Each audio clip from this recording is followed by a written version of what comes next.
All right, Shabbat Shalom, Yasharala, Great Millstone, Louisiana Saints, coming back at you with another live Shabbat lesson. But before we get started, as always, we're going to give all praises, honor, and glory to Yahweh, Yahweh, Bahashem, Bahashem, Yahweh Shai, Bahashem, Bahashem, Bahasadash. Bahashem. Double honors to the apostles and elders of the Great Millstone, and Shalom to the hopeful elect. Shabbat Shalom.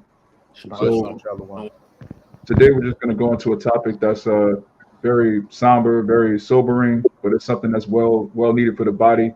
You know, we prophesy about the downfall of Babylon. We prophesy about the death of 2/3. We prophesy about mass destruction. And so what does that mean? There's going to come a time very soon, and it's already starting, where a lot of brothers in the faith, a lot of family members of brothers in the faith are going to start dropping dead and just falling by the wayside. And it's very important that you have an understanding of death. You have an understanding of the Most High's relationship with death. And so you don't bug out. You know, as it tells you in Isaiah 33:6, wisdom and knowledge is going to be the stability of our times. And that wisdom and knowledge comes from the scriptures. So we're just going to start with the 1 Thessalonians 4. This is 1 Thessalonians 4. Furthermore, then we beseech you, brethren, and exhort you by the Lord Yahweh Shai, that as ye have received of us, how ye ought to walk and please the Most High, so ye would abound more and more. Right, so that you can abound more and more, knowing how to walk in the faith, knowing how to please the Most High. We get that from these precepts. We understand everything that we need to know to prepare us for that evil day, and that includes death. That includes the understanding of what happens after your spirit leaves your body, so you don't get bugged out when you see these things. Because again, we prophesy heavily about the death of the 2/3, but also, you know, that you have the death of the prophets, you have martyrs.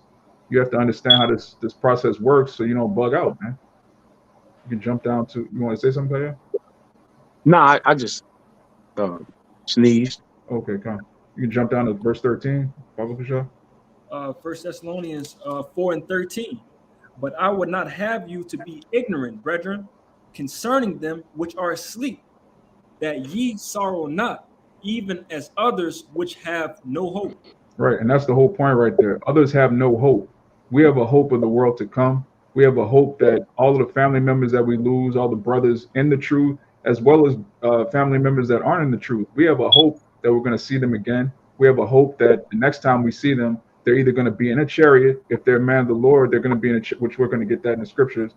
But also, if it's a family member that's a 2/3, if they were scoffing against the word, or if they're a family member that, you know, may not have necessarily believed, but they weren't scoffing and coming up against you, you're going to see them in the kingdom of heaven. You're going to see them in their right state of mind. You're going to see them in their perfection, because Israel is going to be made perfect very soon. And death should remind you of these things. Death shouldn't bug you out. Death shouldn't make you panic. Death should make you think, okay, this person actually was preserved from the evil to come. Matter of fact, before we go down in that Thessalonians, you can give me that Isaiah 57. Because Isaiah 57 verse 1, the righteous perisheth, and no man layeth to heart, and merciful men are taken away, none considering that the righteous is taken away from the evil to come. Right, none considering that the righteous is taken away from the evil to come. A lot of people in this world, they don't consider that when the Most High puts someone to death, especially if they die in their sleep, or if they pass in a coma, or if they go, you know, by some random quick like that, people in the world think, oh man, that so-and-so died before their time. Why, Lord? Why'd you do that? But we in the truth, we consider the things to come. That person was actually receiving mercy from the evil to come, because there is nothing but evil prepared for this place. All right, you have the gas prices getting higher and higher. Food is becoming more scarce. The scriptures tell you that to die of famine is even worse than getting shot or stabbed. You have a lot of people that are going to starve to death. So when you see someone die in a so-called quick manner, that's actually mercy from the Father. And you should know that, being in this truth. You should look at death as mercy, not as, you know, some horrible, you know, just being bugged out. That's the response of someone that doesn't have hope. Read that again in Thessalonians. Verse 13. Come on. This is 1 Thessalonians 4:13. But I would not have you to be ignorant, brethren, concerning them which are asleep, that ye sorrow not, even as others which have no hope. Right. Apostle Paul saying, I would not have you ignorant, brethren. The word ignorant means to not know. And we know, pertaining to the scriptures, the Most High gave us the actual science, the actual knowledge of what happens when you die. So Apostle Paul says, I will not have you ignorant, brethren, and to not be sorrowful as them which have no hope. We have a lively hope. We have hope in the kingdom of heaven. We have hope in the salvation of Israel, and we have hope that we're going to be reunited with everyone that we lose on this side. Even I don't know if you're still holding that, Matthew, but not only are we going to be united with the family members we lost, we're going to have an abundance of even more family. It tells you in Isaiah 60 that one man is going to have 1,000 children, man. You're gonna have more family than you know what to do with. So keep going on that Thessalonians. Oh, you want the Thessalonians? You holding the Matthew? Yeah, I still got the Matthew. Oh, you can bring it out. You can bring it out. Whatever precepts your brothers got. Con. This is Matthew 19, and I'm gonna start at 27. Then answered Peter and said unto him, Behold, we have forsaken all and followed thee. What shall we have therefore?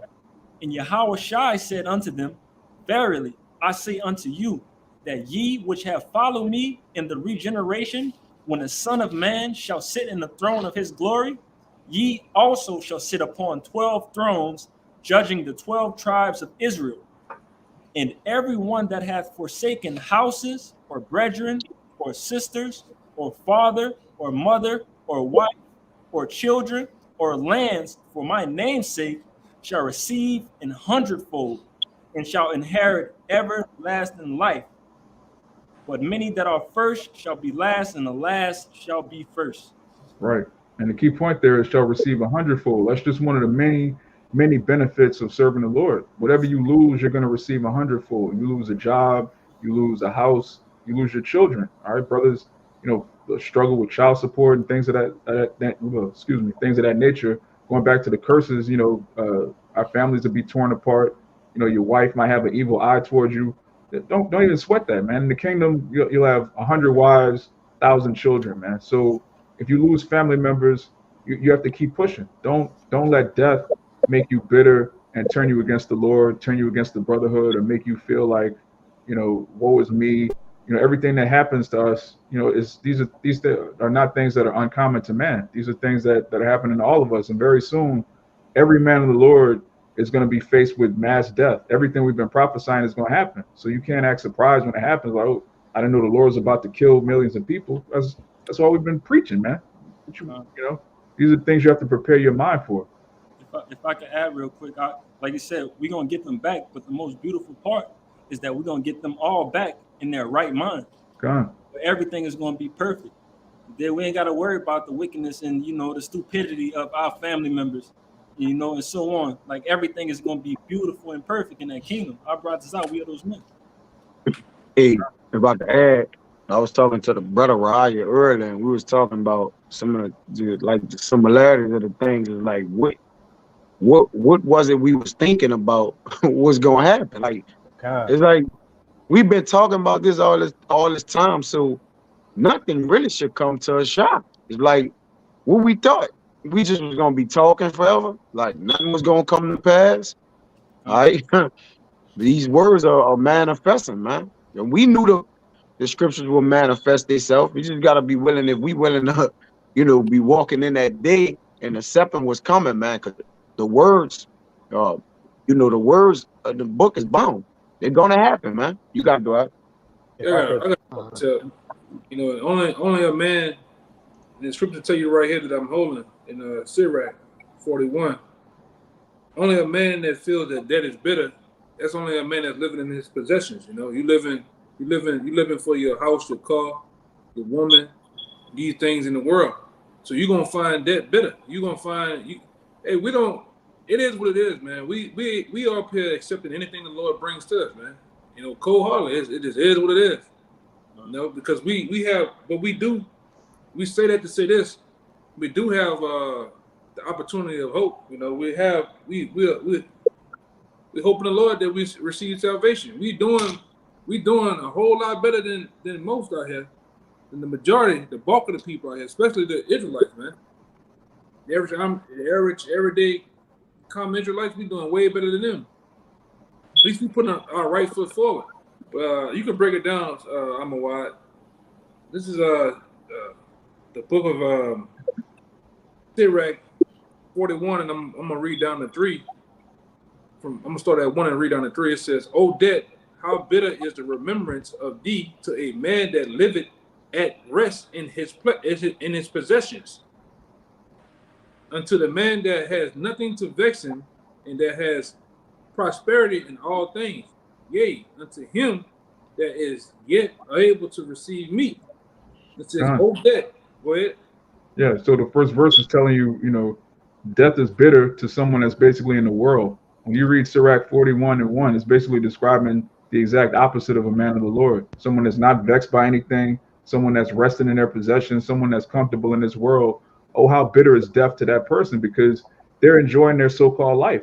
Yahweh Shai said you have to hate your own life to follow him. So if you hate your own life, and which, as we're going to get in Corinthians, it's better to be with the Lord, you're going to have the exact opposite perspective as someone that just loves everything about this current life. Like, death has to be the worst thing ever if you're enjoying every second of life.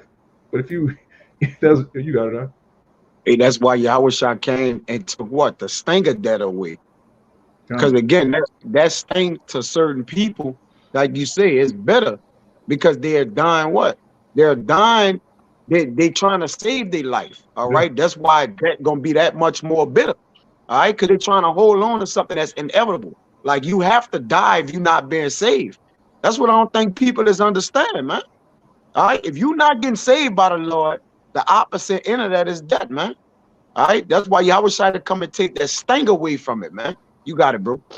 Yeah, and a lot of our people are dead men walking, dead women walking. They don't even know. Scripture says, if you living in pleasure, you dead while you live. You're already dead. You just animated, basically. You're not alive, but you're animated. You can keep going on that. That's right.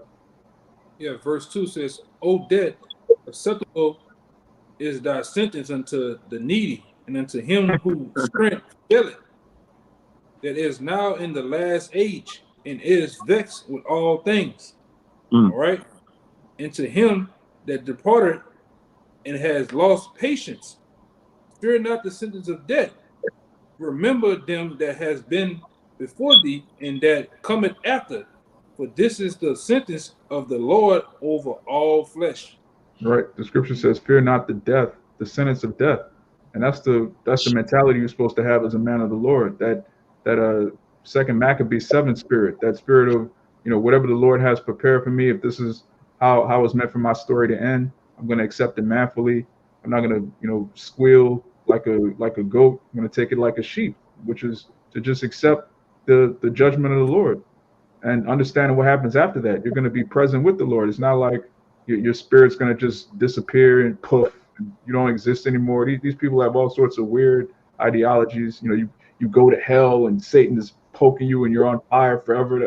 All of this madness. When you come into the truth, one of the reasons that we tear down strongholds and go into these wayward philosophies is not just to, sound deep or anything like this, so you can understand that all of these philosophies are set up to increase your fear of death, to increase your fear of this world.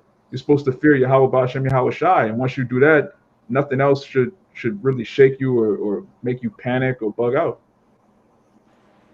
I gotta appreciate the back up what you're saying, because ultimately too, Jacob's trouble, these things are happening. Even that, it's not even for the righteous, man. It's for the wicked. And this scripture backs up what Amawai was saying and what I just said. In the verse over from Sirach 41 in chapter 40, I'm gonna start at about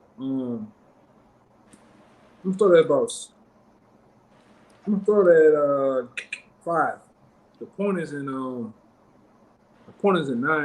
10, and 11. It says wrath, envy, trouble, and inquiringness, fear, and debt, and anger, and strife, in the times of rest unto his bed, his night sleep do it change his knowledge.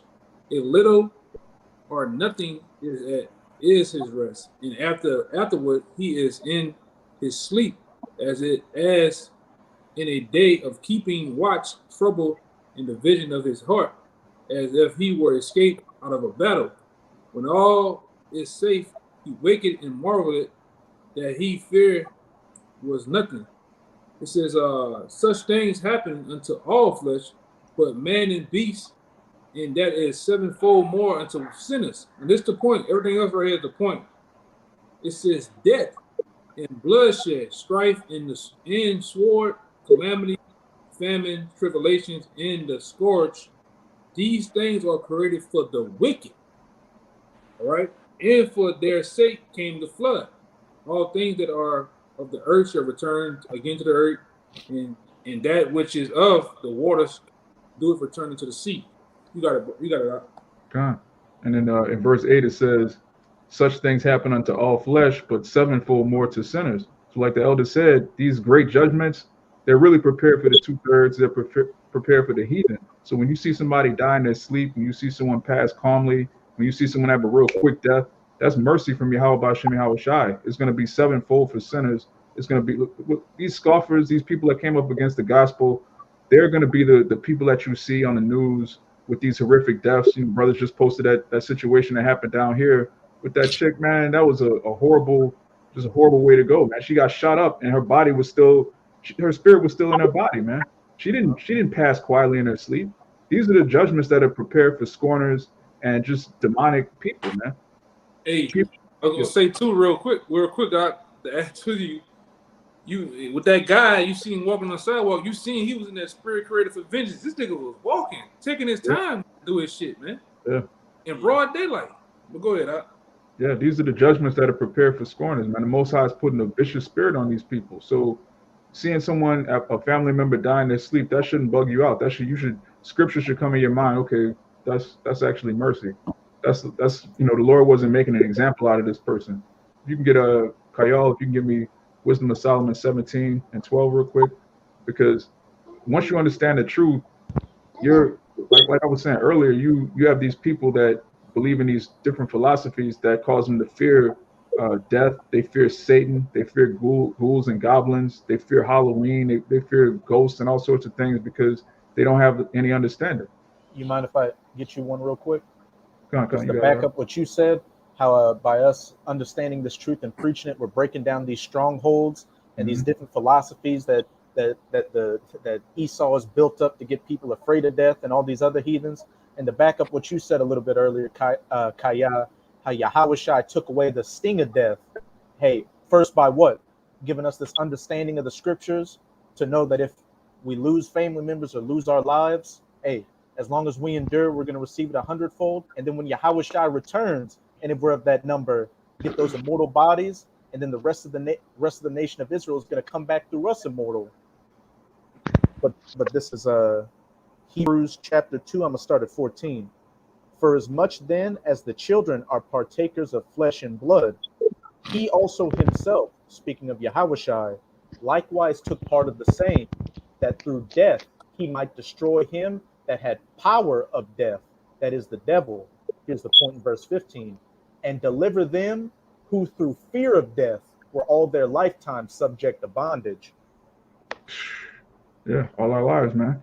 We subject to bondage, which really we're prisoners of hope. And going back to that First Thessalonians, we're not like those in the world that have no hope. Being a prisoner of hope is better than being a prisoner of Angola. It's better than being a prisoner of Rikers Island. We're prisoners of the hope to come, of the world that's going to follow this one. So you're marching towards faith, towards that mark. Anything that happens as a result of that on your walk, it shouldn't throw you off your trail. You should keep moving forward as a good soldier. And anything other than that is really, well, as the brother's going to read in Wisdom of Solomon, that's just fear working in your mind. You got it, Art? All right. What verse you want to start at? 12 and where? 17 and 12. All right. This Wisdom of Solomon 17 and verse 12. For fear is nothing else but a betraying of the succors which reason offereth.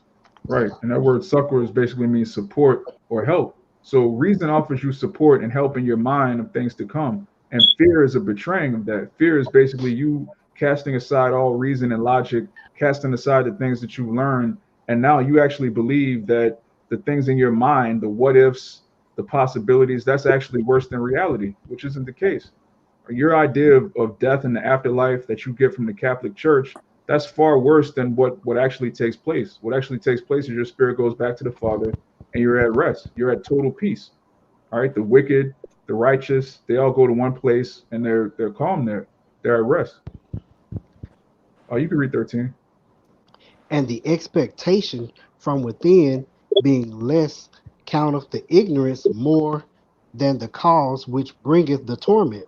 Right. The things that cause fear, you're tormented more by the things in your own mind. So death, for example, should put you at peace. It should calm you. But your imagination of what's going to happen in the afterlife, that's tormenting you more than death itself.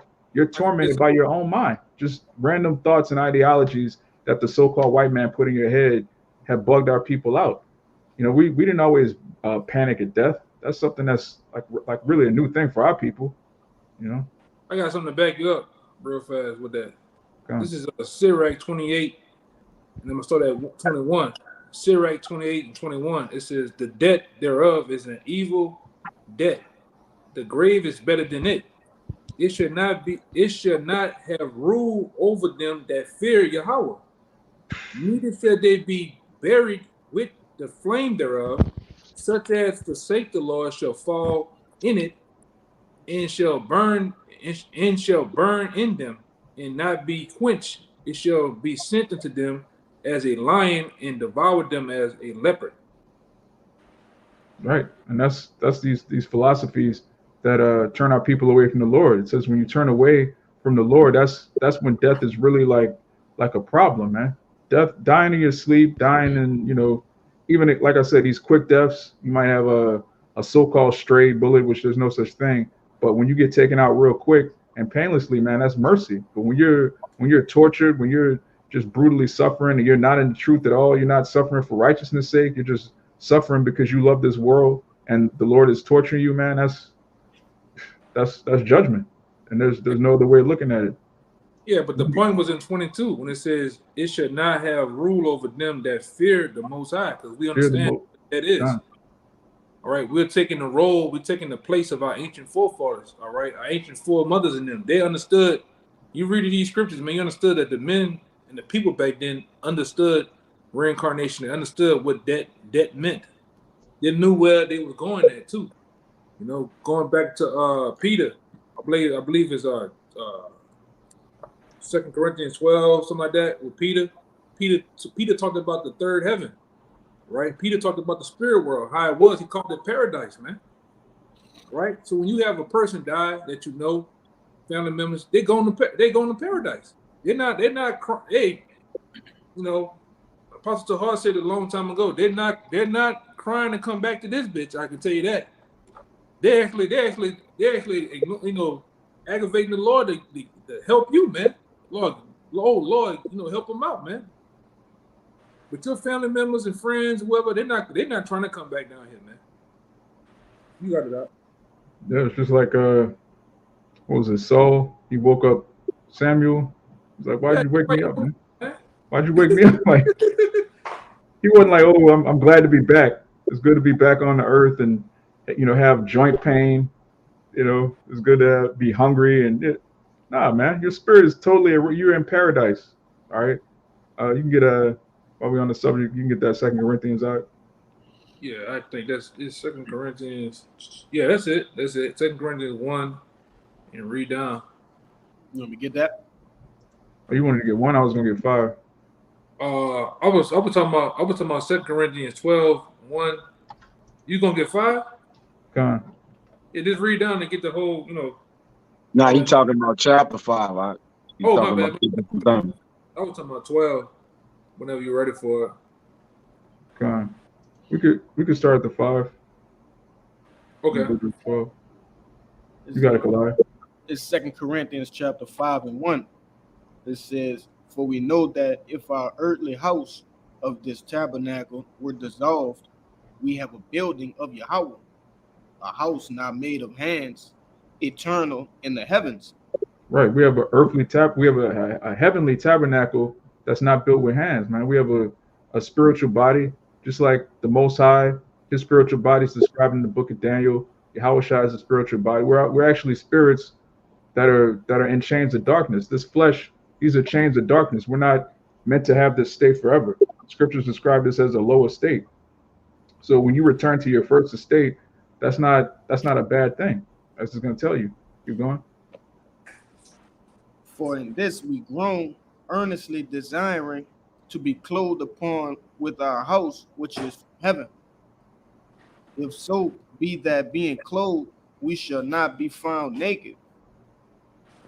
For we that are in this tabernacle do groan, being burdened, not for that we, Salakia, not for that we would be unclothed, but clothed upon, that mortality might be swallowed up of the life. Right. And we know that being naked goes into having shame, but there's the actual clothing of righteousness. The scriptures speak about putting on a double garment of righteousness. In the kingdom, man, we're not going to ever sin again. And you don't sin when you're with the Father. You don't sin when you're out of this flesh. All right. No, there's nobody in the spiritual realm committing idolatry, adultery, murder. None of that. That's all down here, man, in hell. For you out. You got it out. Something quick. There's Romans chapter 6, verse 7. It says, for he that is dead is freed from sin. And like the brother was going into, when we leave this earthly tabernacle, when we die and return back unto the Father, we're not sinning no more. You know, the brothers went into it. Hey, when you go back into the spirit world, it's a paradise, man. You know, and I just want to quickly hit that right quick. You want me back in 5? Yeah, that's a beautiful point. You got it. If I could back them up right quick precept. This is Ecclesiastes 7:1. A good name is better than a precious ornament in the day of death, in the day of one's birth. That's right. So you know, therefore letting us know, like, man, death is not what people actually think it is, man. It's beautiful to be at peace. You know, but hey, if I could say, Job cursed the day that he was born. All right. Hey, Job knew that being alive in his sinful flesh, all right, it brought torment upon you. It brings torment upon every man's soul. All right. So he cursed the day he was born. I'm actually holding that one. Go ahead, bro. Run it. This is Job chapter 3. I'm gonna start at 11. Why died I not from the womb? That's right. Why did I not give up the ghost when I came out of the belly? Why did the knees prevent me, or why the breast that I should suck? For now should I have lain still and been quiet, I should have slept, then had I been at rest. With kings and counselors of the earth, which build desolate places for themselves, or with princes that had gold, who filled their houses with silver, or as in hidden, untimely birth, I had not been, as infants which never saw light. There the wicked cease from troubling, there the weary be at rest. There the prisoners rest together, they hear not the voice of the oppressor. The small and great are there, and the servant is free from his master. Wherefore is light given to him that is in misery, and life unto the bitter in soul. God. It says, there the weary be at rest, both the small and great are there. Everyone's in the spirit world, and they're all at rest there. None of them are clamoring to get back to America. You know, please, Lord, send me down so I can just see, you know, the finals. Please, Lord, let me just hear that Kendrick Lamar album. Like, nobody's pining away to be back in the flesh. Once you out of these chains of darkness, man, you're actually free. You got it up. Hey, like it's saying Ecclesiastes 3, you know, the earth is the place of judgment, right? And if the earth is the place of judgment and you giving your judgment in heaven, there's no need for you to act out your judgment in heaven. All right. Like the brother's been going into this whole lesson is paradise, you know, in the heavens. But I just wanted to make that point. Hey, real quick to prove, you know, just what the brother saying, man. Who you know died in the heavens? Come on. Right?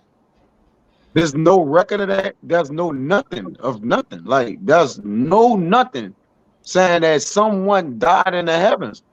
Only thing bring forth death is sin. Sin, bro. So it's telling you clearly, like, they don't sin there. They don't go off. You don't have sex. You don't do, like you say, in your celestial body, you can't do the things in your terrestrial body, man. But the Lord is going, that's why it's going to be what? When the men of the Lord do come back down, and we gonna have the celestial blended with the terrestrial, man. Extraterrestrial. Right? Yeah, we're gonna be extraterrestrial. Yeah, we're gonna be extraterrestrial. Not like the green-headed bugs they talk. Oh, the extraterrestrial. Yeah. No, you're gonna see men with beards, 9 foot tall, 10 foot tall, man. On earth, carrying judgment out. With being celestial and terrestrial beings simultaneously, man. Come on, man. Indeed. You got it, bro. But nobody died in the heaven. Last we recorded, there's no record of that. Yeah, the scriptures say on earth as it is in heaven. So if it's perfect order up there, and the kingdom is going to be perfect order down here, it is what it is. That's right. Simple. Let me get back in that 2 Corinthians. Come on. Keep going. This verse 5. Now he that hath wrought us for the self same thing is Yahweh, who also had given us the earnest of the Spirit. Therefore, we are always confident, knowing that whilst we are at home in the body, we are absent from the Lord. Right. And that word earnest means down payment or pledge.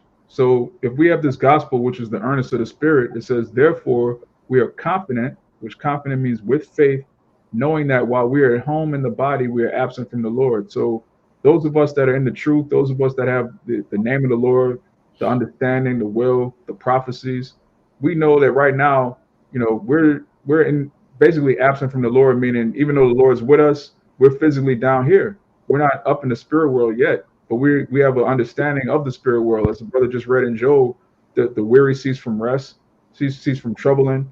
They're at rest, and we know that, and we have a hope of going back to the Father. You got it?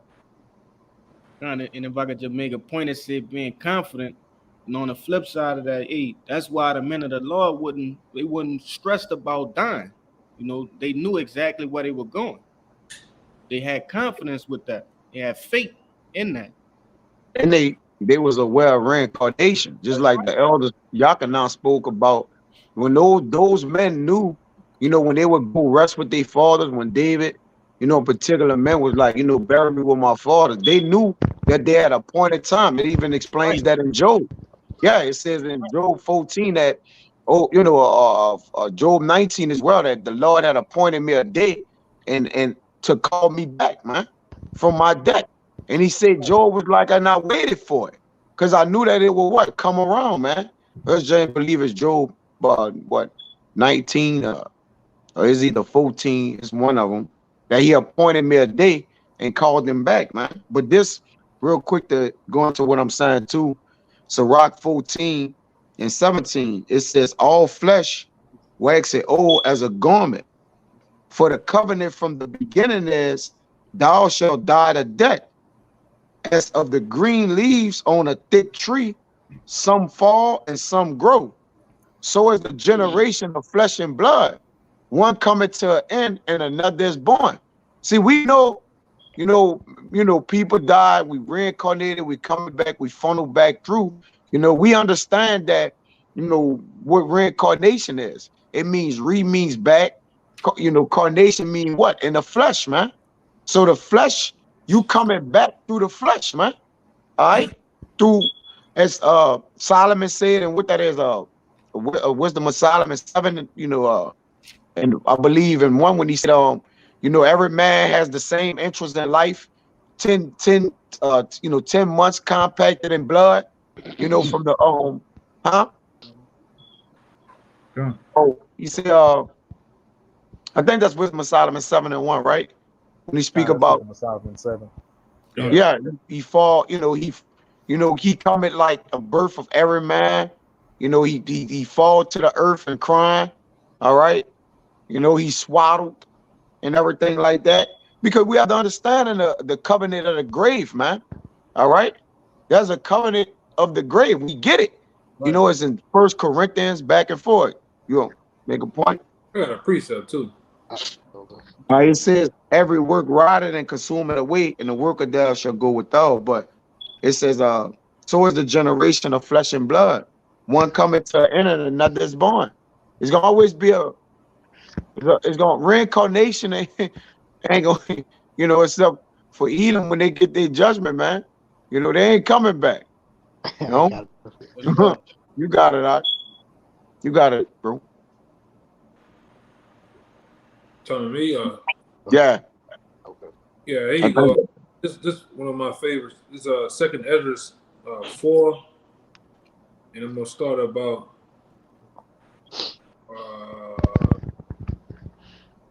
let's start at 33. It says, "Then I answered and said, How and when shall these things come to pass? Wherefore are our years few and evil?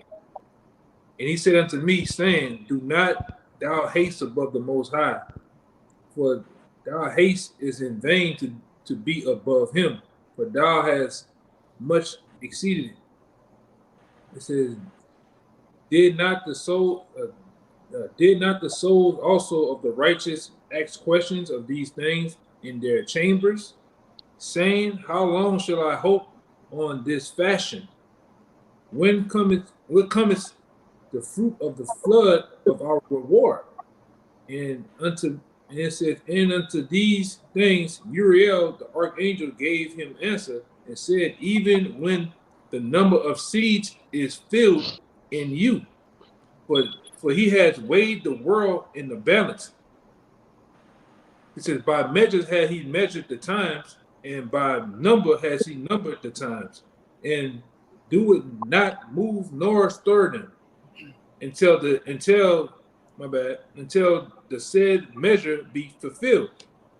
All right, and it says, Then answered I and said, O Lord, that bearest rule, even we all are filled of impiety. I'm saying it probably wrong. Impiety. I'm probably saying it wrong. Impious. That's it. Impious.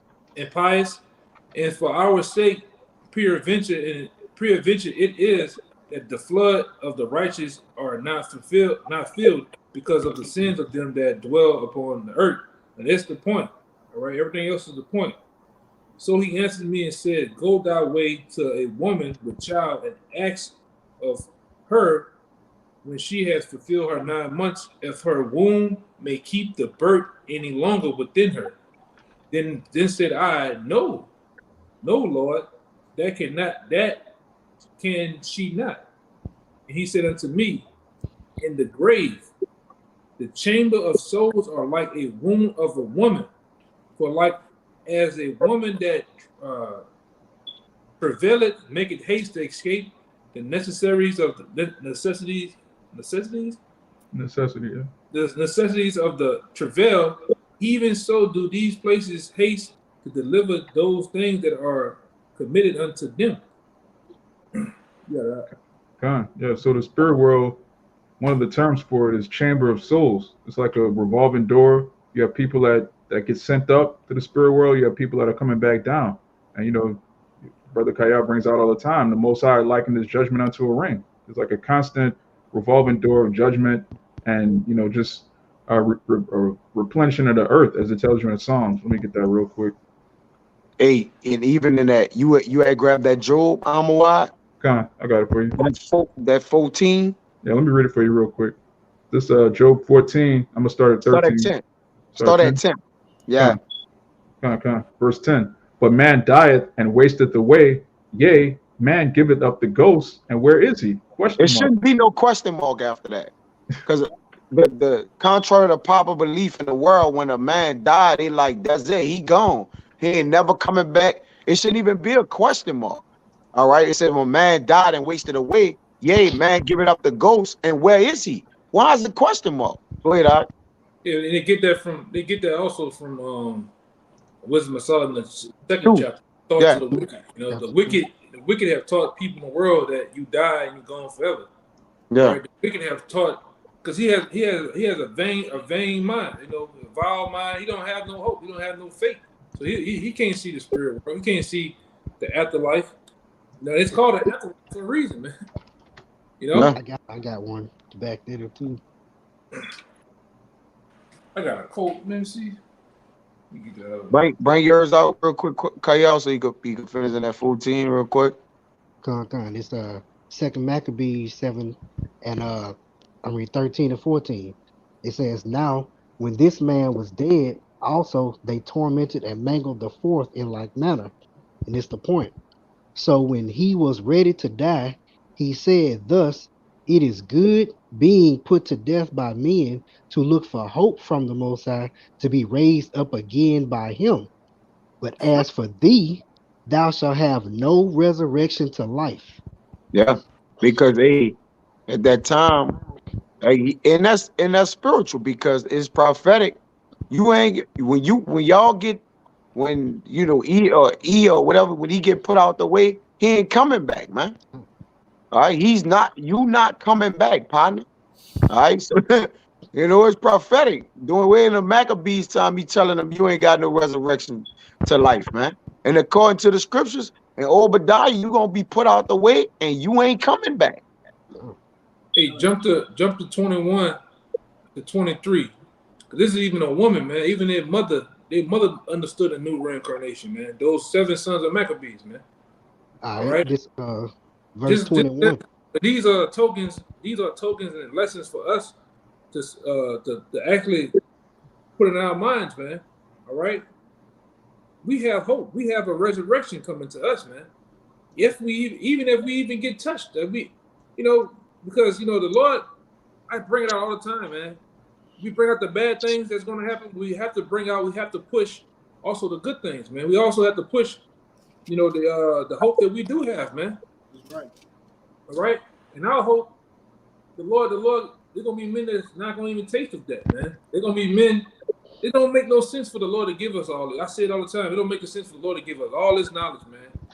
Put us on the highways and byways, preaching so proudly and boldly, man, in his name to destroy us, man. It don't make no sense. It just don't. But go ahead. All right. This 2 Maccabees 7 and 21 says, yea, she exhorted every one of them in her own language, filled with courageous spirits, and stirring up her womanish thoughts with a manly stomach. She said unto them, I cannot tell how ye came into my womb, for I neither gave you breath nor life. Hey, I thought about that one Saturday. We should have brought that one Saturday, man. God. All right, cutting you damn women, but go ahead, brother. Neither was it I that formed the members of every one of you, but doubtless the creator of the world, who formed the generation of man and found out the beginning of all things, will also of his own mercy give you breath and life again, as ye now regard not your own selves for his law's sake. Yeah, man. The Israelite woman understood reincarnation. She took it more manfully than a lot of so-called men. But yeah, they don't form the members. The Most High does that, which we just went into that. But the point is, the Most High is going to put the breath in us again. We're going to be on the earth again, as it tells you in Job. Which you're going to say that. Yeah, it's going to say that. It's back in Job 14. And 11. As the waters fail from the sea, and the flood decayeth and drieth up, so man lieth down and riseth not, till the heavens be no more. They shall not awake, nor be raised out of their sleep. Oh, that thou wouldest hide me in the grave, that thou wouldest keep me secret. And right. So what do you mean? Hide him in the grave to keep him secret, meaning he go up is appointed unto man to what? Die once, then the judgment. So now, when he died as that man, or you die who you are, you gonna get the judgment. Meaning, all right, you gonna be in the heavens in your spiritual body. That's when you're in secret. That you gotta have the understanding to know that, man. Go ahead. God. And going back to Isaiah 57, that death actually preserves you from the Lord's wrath. You're already in the spirit world in the day of the Lord. It says, when the wrath, hide me in the grave, keep me secret until thy wrath be past. There's a whole lot of wrath coming, man. You got it up. You want to say something? No, go ahead. You gotta finish it up. Come on. Until you don't finish it. Yeah. That thou wouldest keep me secret until thy wrath be past, that thou wouldest appoint me a set time and remember me. That's when you call your spirit back. to you, to the earth. He called your spirit out of the spirit world from your earthly, your spiritual tabernacle that Paul went into in 2 Corinthians 5. All right, into what? A fleshly body. And that's where you got us right now. That's how we able to say we got our judgment. Brothers came down in 1993, born on the day, March 3rd, 93, had to come back down to flesh, man. So they was what? They had their set time in the heavens to where they had to be appointed, made of flesh and blood, through a woman and a man, all right, conceived in the womb, bones grew in the womb, and they came out of a woman 9 months later, man.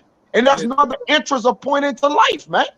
And it's funny too. It's funny too how the Lord do it. You have a set point in time in His life, in the flesh and the body. Then you have a set point in time in the spirit too. In the spirit world, yeah. I'm talking about in the spirit to wake up, because to wake up too. Wake up. The Lord wakes you up at whatever time. It's been 1990, 1982. You might have woke up. And it's continuing in the word. You might have woke up in 2007, 2010, 2012, 14. You have a point in the spirit. Also, you have a point in time to wake up too.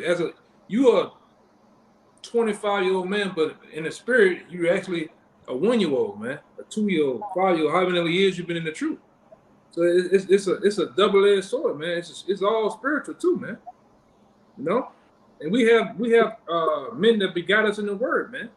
Why does it say that? Right? We have spiritual teachers, man, that we honor and we give double honors to, man. All right, this thing it's all the Most High covered all categories across the board, Yeah. Yes. They got a little more on board. Yeah, there's some more meat on that, though. God. Verse 14. If a man die, shall he live again? Question mark. All the days of my appointed time will I wait till my change come. Right. To his time. All right. To the Lord, change him from the spirit world to the flesh, from the flesh back to the spirit world. Like you said, the Lord likened his judgment into a ring. And when you look at that, all right, judgment is the way you measure every fucking thing. So the Lord measure everything like into a ring, the beginning to the last back to the beginning, back to the front to the back. All right, that's why there's no new thing under the sun. Everything you're saying is a recycling of things. You see things coming. You've been here before. That's why you say your grandma say, man, that man it's like he been here before or something like, because he has been. Yes. Because he has been multiple times. And what? Different reincarnations. You got it. I'm holding that Ecclesiastes 1, what you just quoted. You got it. I can bring that out. This is Ecclesiastes 1. I'm gonna start at 4, and that's one of my favorite precepts, because it paints a picture of a reoccurring cycle. And this is Ecclesiastes 1 and 4. One generation passeth away, and another generation cometh, but the earth abide forever. The sun also ariseth, and the sun goeth down, and has it to his place where he arose. The wind goeth toward the south, and turneth about unto the north. It whirleth about continually, and the wind returneth again according to his circuits. All the rivers run into the sea, yet the sea is not full. Unto the place from whence the rivers come, thither they return again. So how powerful the Most High is, man. That's right. The Most High, man. It just made the point right there about the waters and the rivers flow, but they don't flow over. The Most High encouraged all things within this planet, invisible things you can see. That's how powerful our power is, man. But you got numbskulls out here that say there is no power. We got the atheists and all these other goddamn bug outs out here, man. Go ahead, brother. Yeah, it tells you in Jeremiah, the Most High actually stops the ocean, like right at the sea. Like the water's strong enough to just take over the land, but the Most High said, "Look, you stop right here. There's gonna be a beach right here." The Most High just stops the ocean, like nobody know. It could clearly come past where it's at. Like if you look the way that it's made by the water. Yeah. and you look at all the pressure of the water from way how far the water is out, how deep it is, you can see it can just overflood everything. It can clearly overflood everything, but it don't go past the bounds that the Lord put at it. Like you can't go past this. It overthrow itself. It says the waves throw itself, but it can't what? It just can't disrespect the word of the Lord, man. You know, the waters is chastised by the word of the Lord. The Lord chastised the waters, man. He said, though they raw, they can't overthrow themselves. Yeah, and we know the Most High already flooded the earth once. There's more than enough water on the earth to just cover everything. But the only reason it hasn't, he said he wouldn't do it again. He promised, but he's gonna flood this place with fire. But that's another lesson. You got it. Keep going. You got it. Song of the three holy children. All things obey as well. Obey as well, man. They even bless the Most High, man. All right. Yeah. I got one more verse, but if I could also mention on that verse 7, that all the rivers run into the sea, yet the sea is not full. That's probably to me the most vivid, interpretation that you could have, because what happens? The water runs down to the ocean, it rises up into the clouds, and it rains. It's a constant cycle of the water coming down, where the earth will never be, full with water, like you're saying. The water won't overtake the land because it's a constant cycle of the water going through. You dig? That happens. The waters, the mind. In a sense, too, man. Going back into Peter, we live in the water. All right. Yes. This is the water. Yeah. Around the earth is the water. And we can go on and on. The waters. Yeah. Yeah, man. Yeah, the waters within the waters. It's your mind. That happens, man. Right. And just to get this last verse, this is Ecclesiastes, jumping to what you just mentioned, Kaya. Ecclesiastes 1:9. The thing that hath been, it is that which shall be, and that which is done is that which shall be done, and there is no new thing under the sun. Yeah, it can't. The cycle can't be broken. That's why we get it. All right, there's a certain cycle that's in place that the Lord have set up. Like it says, the sun rises and then it go back to its place. There's no way the sun ain't gonna miss a day to rise, and there's no day that the sun not gonna come up at a set point in time and then it don't come back. Or it, and even with that, the Lord did that to show, like, I'm the one that could stop the time. Or the rays of the sun, he did it multiple times. He let the sun stay up longer than it was supposed to with Joshua. He did it multiple times, man.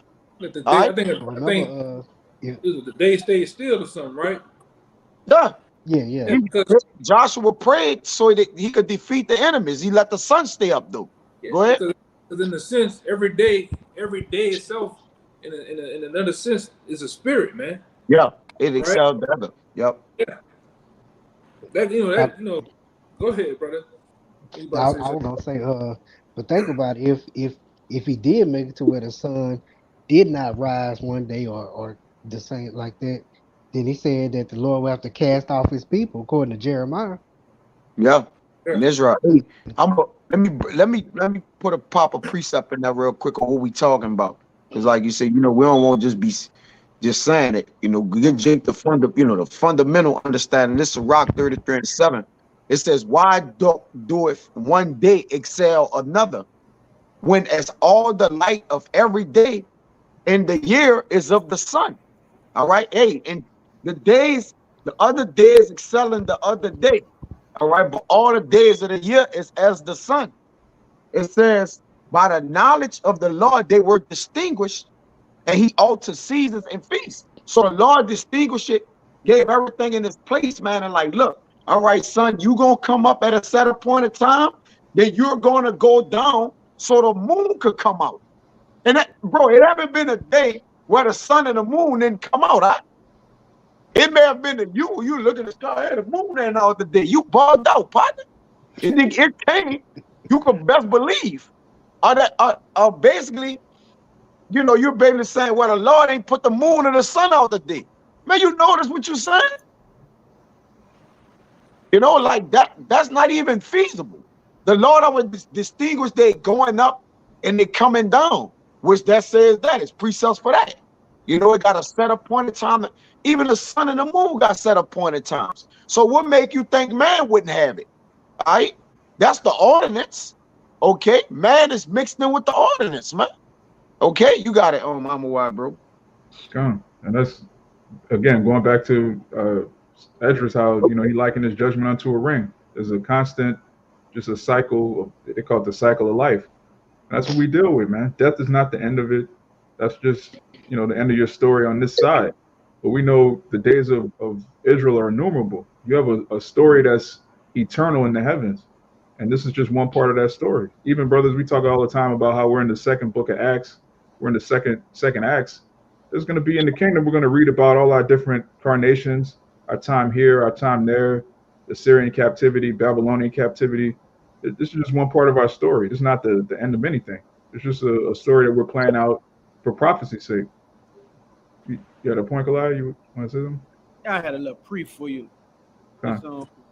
It's the book of Ecclesiastes, chapter 12, verse 7. It says, "Then shall the dust return to the earth as it was, and the spirit shall return unto Yahweh who gave it."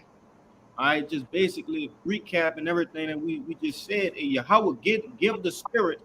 He sent the spirit on earth to dwell in the earthly tabernacles. Then you die at your set point of time, and then the dust return back to the earth, and your spirit go back to who sent it, which is who? Yahweh. You know what I'm saying? God. And that's plain, man. The dust being the elements in your body that return to the earth, which is where we come from. All right, our bodies, our earthly tabernacles, and our spirit goes back to receive that judgment. Kabar, if you can get Psalms 104 and start at 29. And that cycle takes place so that prophecy can be fulfilled, so that we could receive our judgment and our reward. You have brothers that are going to receive rewards for our works on this side because we did works back in Rome. We followed the Messiah. You have brothers that are going to receive their reward because they walk with Moses instead of them wicked niggas, the murmurers back in Egypt. You have righteous men that have done righteous works in various multiple generations, and you have to come back to receive that reward. You have to come back to see your maker. Like Job said in Job 19, when I'm rised up, I'm gonna see my power in the flesh. I'm gonna see him with my own eyes. You got men who you got it? And you got men who walk righteous in every reincarnation, man. Yeah. That's right. You see? Every reincarnation, man. And the Lord, for those men that Esdras saw, they're worthy to have a crown on their head, man. They walk righteous in every generation they came, man. Yeah. And you looking at the men. Abaratazah, you brothers can be those men, man. Some of those men. Well, we are. We pray that we are, man. You know, we believe we are, you know, but we don't see. You see, if you walk in righteous now, because you standing in your lot in your last days right here, you probably walk righteous, man. You probably was a righteous man, you know. But we don't leave that up to the Lord because we can't call that shot, all right, at the end of the day. But Abaratazah, we are. You got it, man. All right, this is Sirach 44:1. It says, "Let us now praise famous men and our fathers that begot us. The Lord has wrought great glory by them through his great power from the beginning, such as did bear rule in their kingdoms, men renowned with their power, giving counsels by their understanding and declaring prophecies, leaders of the people by their counsels and by their knowledge of learning meet for the people, wise and eloquent in their instructions, such as found out musical tunes and recited verses of writings. Rich men furnished with abilities, living peacefully in their habitations. All these were honored in their generations, and were the glory of their times. These be of them that have left a name behind them, and their praise might be reported." All right. All right. I'm almost. It says in some, and it says some there be have no memorial, who are perished as though they were never been, and come. It says and are become as though they never been born, and their children after them. All right, I'm gonna stop right here, but it says, "But these were merciful men, whose righteousness has not been forgotten." So let's back up. I'm a wide. What you talking about?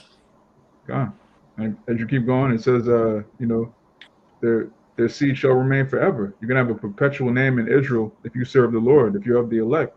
And again, that extends on to those that are of the household of faith, not necessarily prophets, but those that believe on Yahushua through the word of the prophets. All right, Yahushua prayed for them too in St. John the 17th chapter. But Kabar, if you got that Psalms 104. What verse? 29 and 30. Because Psalm 104, verse 29. Thou hidest thy face, they are troubled. Thou takest away their breath, they die and return to their dust. Right, going back to Job 14, it says in Job 14, hide me in the grave, keep me secret. And in Psalms 104, it says they are troubled. The Most High takes away their breath, and he hides thy face. He basically puts them in a situation where they're hid from the destruction, they're hid from certain calamities, and they don't have to go through certain prophecies that we prophesied. The famines, the plague, the pestilence. They don't have to deal with that in the spirit world. Nobody's starving in the spiritual realm, worried about the price of food going up. You're at rest. Keep going. Thou sendest for thy spirit, they are created, and thou renewest the face of the earth. Right. Thou renewest the face of the earth. The Most High renews the face of the earth by bringing those same spirits back down, and he puts them in the dust again. That same, potassium, magnesium, all the things in your bones, all the things that are in the soil and the earth, those are the same things in our body. We're made of the earth. That's what the word Adam means, of the ground, Adama. He told Adam that. Yeah. Salaki, brother. He told Adam that. He said, of the dust thou came it, so the dust shall thou return. Back in Genesis, man. When he said about the sweat of his brow, or whatever, thorns and thistles or whatnot. You got it. I just want to add that Salaki for bro. Yeah. And we're living that. We're living everything the Most High told Adam. We got to work, we got to toil the land, we got to go through all these things. But guess what? He also told Adam, man. The scriptures speak about that second Adam coming, that's doing away with sin. But through one Adam we all fall, but through that second Adam, we're all going to be made righteous. We're all going to be holy. Our whole nation is going to be perfect through Adam, man, which is Yahushua. If you could receive it, you can get back in that 2 Corinthians. Come. Verse 7, it says, For we walk by faith, not by sight. We are confident, I say, and willing rather to be absent from the body and to be present with the Lord. Wherefore we labor that whether present or absent, we may be accepted of him.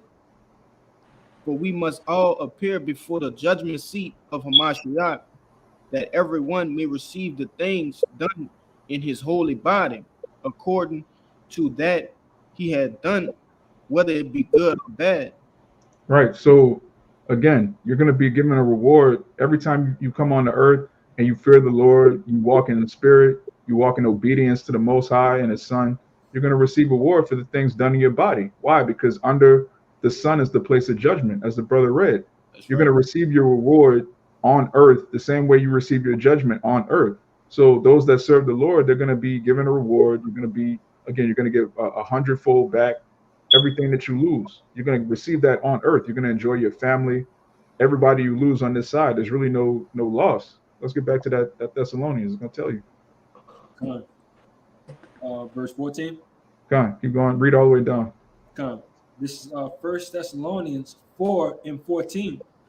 For if we believe that Yahushua died and rose again, even so them also which sleep in Yahushua will the Most High bring with him. Khan, it says, if we believe, that's a key word right there. If we believe that Yahushua died and rose again, the resurrection that's the cornerstone of our faith. If you don't believe in a power that can raise a man from the so-called dead, how can you believe that he's going to raise a nation from the dead state that we're in right now? How can you believe in any of the prophecies? We actually worship the only power that can reward you after death. He could raise you from the grave. He could keep your spirit in the spiritual realm to hide you from judgment and then bring you back in a chariot, as it's going to say. Keep going. Verse 15. For this we say unto you by the word of the Lord, that we which are alive and remain unto the coming of the Lord shall not prevent them which are asleep. For the Lord himself shall descend from heaven with a shout, and the voice of the archangel, and with the trump of the Most High, and the dead in Hamashiach shall rise first. Right. The dead in the Mashiach shall rise first. They're already going to be on the chariot. Those men that stood stiffly for the name, if they become martyrs, or if they die in some strange calamity, if anything happens to them, they're already, listen, it tells you in Romans 8 that nothing can separate us from the love of Yahweh, which is in Yahweh Shai. That includes death. Death can't even separate us from the love of the Lord. That's how powerful this is. Keep going. Verse 17, then we which are alive and remain shall be caught up together with them in the clouds to meet the Lord in the air, and so shall we ever be with the Lord. Right. Brothers know that those clouds are chariots, so-called UFOs that are just making themselves known right now. They're clearly sending us a message that we're about to get out of here.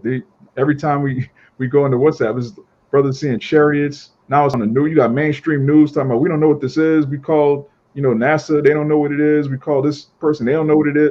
The heathen are freaking out, man, because those clouds are making themselves known. And who's in those clouds? Our brothers. Keep going. Verse 18, wherefore comfort one another with these words. Right. Comfort one another with these words. The Holy Scriptures is known as what? The Comforter. We're comforted by knowing what's going to happen, who we are, where we come from. The Most High gave us our heritage back. He gave us an understanding of all things, including the afterlife. These people don't have that understanding. So-called Christians, so-called Muslims, so-called woke Negroes. They don't know what happens when they go to the Spirit. We just read it. We read it in Job. We read it in Corinthians, Hebrews. We know what happens. Esdras. We're comforted by these words. We're comforted by Yahweh Bashem Yahweh Shai and that knowledge that he gave us, that wisdom and knowledge. So you shouldn't be bugged out by death. If you've been in the truth for 10 years, 5 years, 6 months, you should be grounded in the spirit to know that all these things are a part of prophecy. They're all a part of the Lord's movie. And if you're a man of the Lord, it's part of your movie. It's part of your story. Every man of the Lord has his own story. You have family members that believe. You have family members that scoff, all of which you're going to see again. That's just part of your story. You can't take it personally. That's the story that the Most High wrote for you. If I could add to you right quick, me and Kabar was just talking about it the other day. This Isaiah 33:6, wisdom and knowledge should be the stability of our times. It's something that's, it may seem very simple, but if you meditate on that, that's real deep of how these scriptures and having faith in Yahweh Bashem Shai, of how that'll numb us to this entire world and everything that's happening to what's going on. Like, it's literally our stability. That's what's holding us up in these times. Yeah. Hey, Yeah. if I- Also to strengthen. Yeah, 172. What? What's up? We had like 108. Okay. Yeah. Yeah. Kind of. Go on. You were gonna say something, Goliath? Khan, hey, Kaya, you brought this out a while back. You know what I'm saying? In Matthew 24, where it said that the what it say, the love of many shall wax cold. Now that's twofold. All right, yeah, you got the love of many shall wax cold with the wicked. They killing each other, whatever, but also with the righteous as well. It's not that we don't love our family, but like we just brought out this whole lesson. We understand where you go when you die. All right.